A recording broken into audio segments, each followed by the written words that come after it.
6 number প্ৰশ্নটোত কৈছে এটা কোঠালীৰ দিক প্ৰস্থ আৰু উচ্চতা ক্ৰমে 6 মিটাৰ 4 মিটাৰ আৰু 4.5 মিটাৰ কোঠালীটোৰ বেৰ আৰু চিলিঙত ৰং কৰিবলৈ প্ৰতি বৰ্গ মিটাৰত 42 টকা হিচাপত কিমান টকা খৰচ হ'ব নিৰ্ণয় কৰা। তো ইয়াত আমাৰ দিক প্ৰস্থ উচ্চতা আমি লিখি লৈছোঁ। ধৰা হ'লে এইটো এটা কোঠালী, তাত এইটো হ'ল দিক, এইটো প্ৰস্থ আৰু এইটো উচ্চতা। তো ইয়াত এইটো হ'ল চিলিঙৰ এইটো দিকৰ লগত এইটো দিক মিলি যাব আৰু এই প্ৰস্থৰ লগত এইটো প্ৰস্থ মিলি যাব। এইটো কালিটো হ'ব L × V আৰু ইয়াত চাৰিবেৰৰ যিটো কালি অৰ্থাৎ পাৰ্শ্বপৃষ্ঠকালিৰ সূত্ৰ সেইটো ব্যৱহাৰ হ'ব। গতিকে কোঠালীটোৰ বেৰ আৰু চিলিঙৰ পৃষ্ঠকালি হ'ব, এইটো হ'ল পাৰ্শ্বপৃষ্ঠকালি আৰু এইটো হ'ব চিলিঙৰ কালি। তো এইটো সূত্ৰ ব্যৱহাৰ কৰিছোঁ আমি।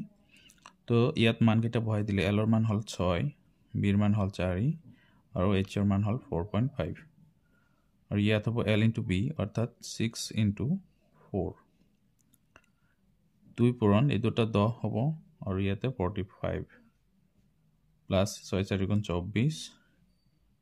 এতিয়া এইকেইটা পূৰণ কৰিলে যে 10 ইয়াৰ লগত পূৰণ কৰিলে হ'ব 45 24 এইটো হ'ব 90 প্লাছ 24 এই দুটা যোগ কৰিলে হ'ব 114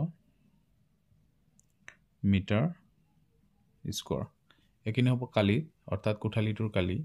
এতিয়া আমি কি কৰিম যে ৰং লগোৱা খৰচ কিমান, যে প্ৰতি বৰ্গ মিটাৰত অৰ্থাৎ 1 বৰ্গ মিটাৰত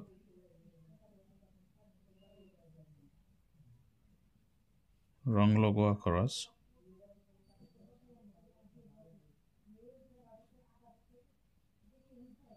খৰচ 42 টকা।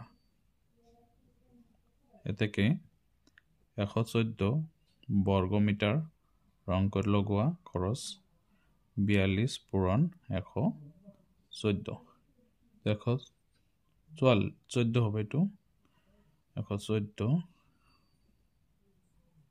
তো 114 পূৰণ 42 2 4 × 8 2 × 2 2 × 2 4 4 × 16 4 × 4 = 5 4 × 4 তো 8 8 7 4 কিমান টকা হ'ল 4788 টকা ৰং লগা খৰচ হ'ব। 7 নম্বৰ প্ৰশ্নত কৈছে এটা চৌপল আকৃতিৰ পাত্ৰৰ আয়তন 90 লিটাৰ। যদি পাত্ৰটোৰ দিক আৰু প্ৰস্থ ক্ৰমে 75 সেন্টিমিটাৰ আৰু 40 সেন্টিমিটাৰ হয় তেন্তে পাত্ৰটোৰ উচ্চতা নিৰ্ণয় কৰা আৰু 1 লিটাৰ 100 সেন্টিমিটাৰ কিউব সেইটো দিয়া আছে। তো এতিয়া আমি কি কৰিম, ইয়াত আমাৰ দিক প্ৰস্থ উচ্চতা দিক আৰু প্ৰস্থ আছে, এইখিনি লিখি লৈছোঁ। উচ্চতা উলিয়াব লাগে, আয়তন দিয়া আছে 90 লিটাৰ। এতিয়া লিটাৰৰ পৰা আমি সেন্টিমিটাৰ কিউব বনাব লাগে। তেতিয়াহ'লে ইয়াক আমি কি কৰিব লাগিব 1000ৰে পূৰণ কৰিব লাগিব।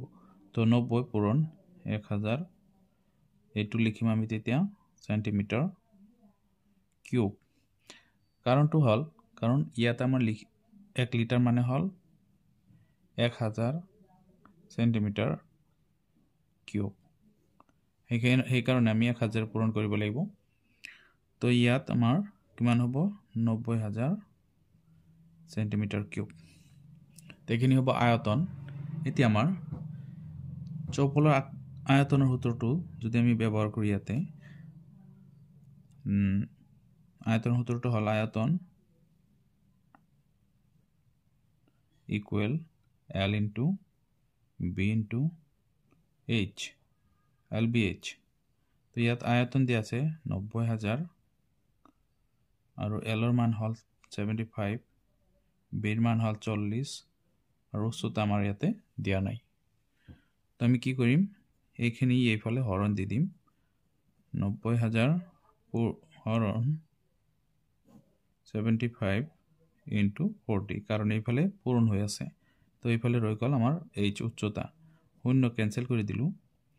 এতিয়া যদি আমি কি কৰোঁ এইখিনি কটাকটি কৰোঁ তেতিয়াহ'লে আমাৰ এই 4 লগত এইটো পূৰণ কৰিলে হ'ব আমাৰ 300 আৰু এইখিনি হ'ল 90 3টা 0। তো ইয়াত আমাৰ হেৰি হ'ব 0 দুটা কেনসেল কৰি দিলোঁ। এতিয়া 3 ইয়াতে 3 বাৰ অৰ্থাৎ 30 বাৰ হৰণ যাব। উচ্চতা হ'ব 30 সেন্টিমিটাৰ। therefore উচ্চতা 30 সেন্টিমিটাৰ। তো আমাক উচ্চতা উলিয়াব দিছিলে, উচ্চতা আমি পালো।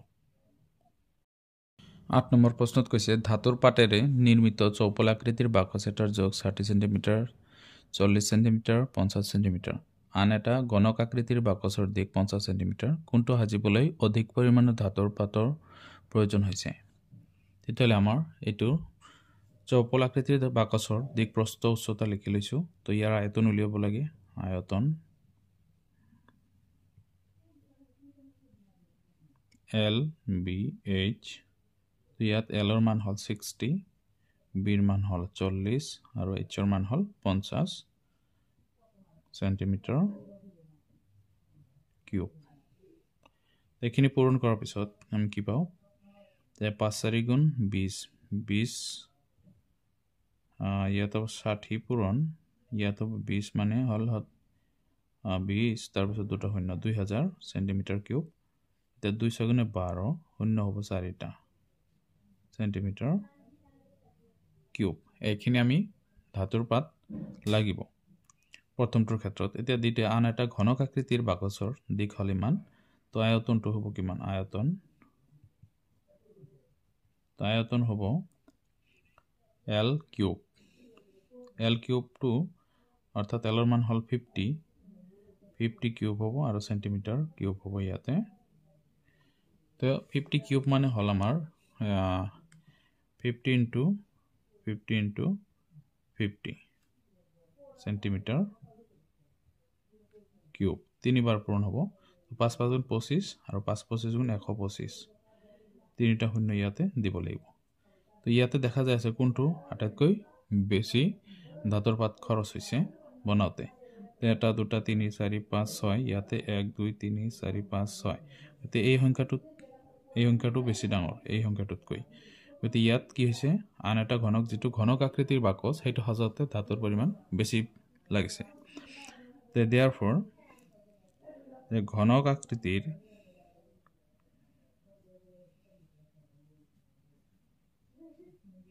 বাকচ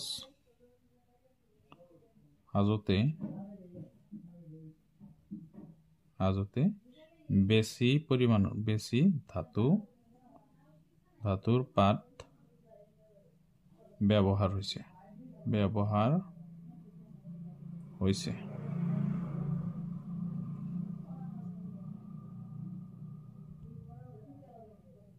ইয়াতে এইখিনি হ'ব। 9 নম্বৰ প্ৰশ্নত কৈছে যে এটা ঘনকৰ মুঠ পৃষ্ঠকালি 384 সেন্টিমিটাৰ স্কয়াৰ।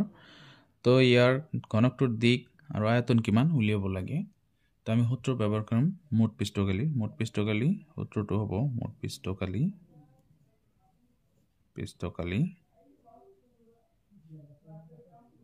দিয়া আছে আমাৰ 384 সেন্টিমিটাৰ স্কয়াৰ। তো মুঠ পৃষ্ঠকালিৰ সূত্ৰটো হ'ল ঘনকৰ L 6L স্কয়াৰ। তো 384, 6 হওফালে গলে হ'ব হৰণ, তে L স্কয়াৰ = 384 divided by 6। এতিয়া L স্কয়াৰ 6 ৰে হৰণ কৰিলে 6 6 34, 6 বাৰ যাব, 2 বাছে 24 ৰ ভিতৰত 4 বাৰ যাব। এতিয়া 64 বৰ্গমূল হল কি 8, গতে 8 সেন্টিমিটাৰ হ'ব দিক। গতে ইয়াত কিয় এনেকৈ দিক হল কাৰণ L স্কয়াৰ এতিয়া 64 মানে 80 স্কয়াৰ, তো স্কয়াৰ কেনসেল হৈ যাব। তো L ৰ মান হ'ব তেতিয়া কি হ'ব 8 হ'ব। এইটো লিখা হৈছে। এতিয়া আয়তন উলিয়াম। আয়তন সূত্ৰটো হল ঘনকৰ আয়তনৰ সূত্ৰ আমি জানো L কিউব। তো L কিউব L ৰ মান পাইছো আমি 8, তো 8 কিউব হ'ব। তো ইয়াত সেন্টিমিটাৰ কিউব হ'ব। তো 8 পূৰণ 8 সেন্টিমিটাৰ কিউব। এই তিনিটা 8 পূৰণ কৰিলে কিমান হ'ব 8 8 গুণ 64 into 8। 8 এৰে পূৰণ কৰিলে ইয়াত কিমান হ'ব 8 4 গুণ 32 ৰ 2 হাতত 4 3, 8 6 গুণ 48 3 51 অৰ্থাৎ 512 সেন্টিমিটাৰ কিউব। এইখিনি হ'ব আয়তন।